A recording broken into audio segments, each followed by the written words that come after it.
ना संचालक संचालक सगळे चेअरमन सगळे त्यांची जे आहे आपण काय करणार आहे इथं लेखी तक्रार घेऊन घ्या. एक मिनिट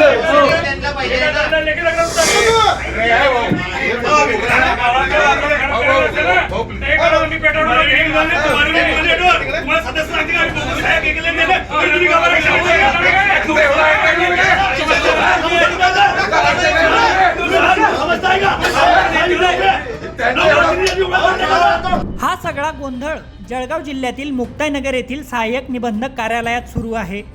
जिल्हा बँकेच्या निवडणुकीसाठी मतदानाच्या ठरावावरून मुक्ताईनगरात मोठा राडा झाला. मतदानासाठी ठराव करताना प्रदीप साळुंके नामक सचिवाने एका नेत्याच्या फार्म हाऊसवर बसून विकास सोसायटीच्या संचालकांच्या खोट्या सह्या घेतल्याचा आरोप शिवसेनेचे आमदार चंद्रकांत पाटील यांनी केला. याच कारणावरून सहाय्यक निबंधक कार्यालयात राडा झाला. यावेळी एकनाथ खडसे यांचे स्वीय सहाय्यक योगेश कोलते आणि आमदार चंद्रकांत पाटील यांच्यात चांगलीच जुंपली होती.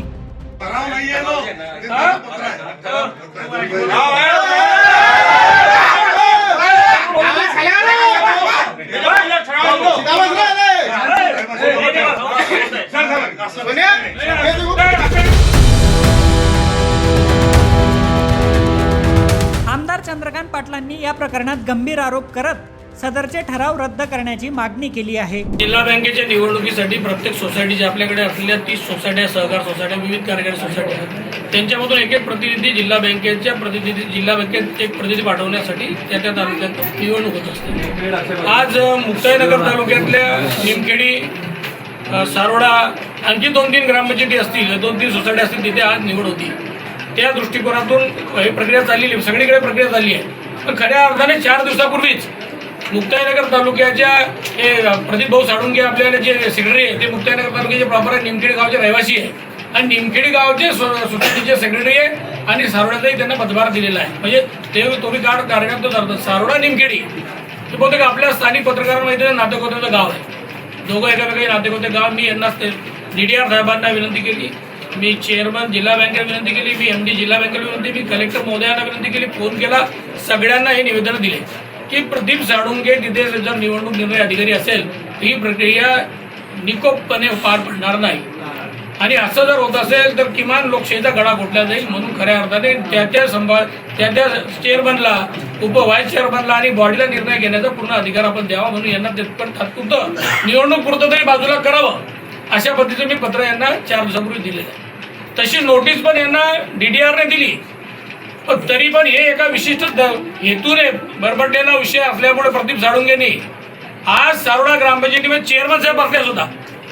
चेअरमन आहे, महिला माझ्या 2 माता भगिनी महिला सदस्य आहे, सगळे 7 सदस्य इथे आता आले. आपण प्रत्येकाशी बोलू शकता.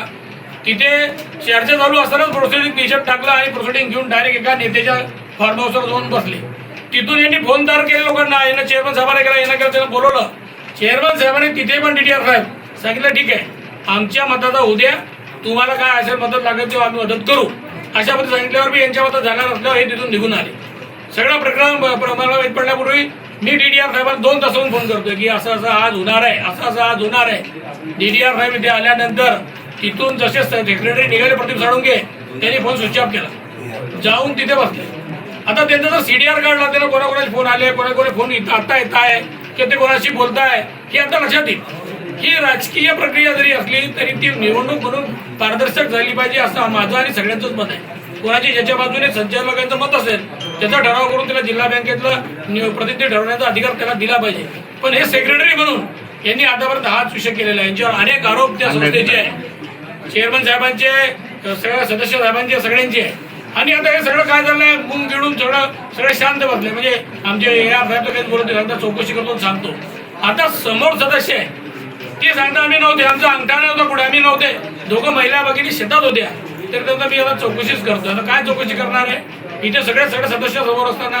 आणि मग अशा पद्धती ठराव करून जर अशा पद्धती बोगस होत असेल तर निवडणूकच का घ्यायच्या, डायरेक्ट ठरवून टाकायचं ना. कायद्यानुसार यांच्याकडे जे सगळे पद आहे राजकीय पदांच्या दबावापोटी हे जे करताय, इकडे कधी राष्ट्रवादी, इकडे कधी भाजपची ताकद घ्यायची, दोघं मिळून काहीतरी करायचं. जिल्हा बँकेत जबरदस्ती सध्याचा पाठ होता. मागच्या टर्मलाही असंच केलं, ह्याही टर्मला तेच चाललंय. त्याच्यामुळे खऱ्या अर्थाने जर न्याय मिळवायचा असेल तर या सेक्रेटरीला पहिल्यांदा सस्पेंड केलं पाहिजे, याच्यावर गुन्हा दाखल केला पाहिजे आणि चौकशी केली पाहिजे.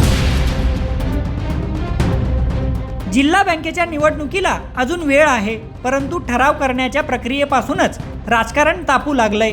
विशेष म्हणजे त्याची पहिली ठिणगी राजकीयदृष्ट्या संवेदनशील असलेल्या मुक्ताईनगरात पडली. त्यामुळं पुढच्या काळात अजून काय काय घडतं ते पाहणं महत्त्वाचं असेल. प्रशांत बदाने, लोकमत.com, जळगाव.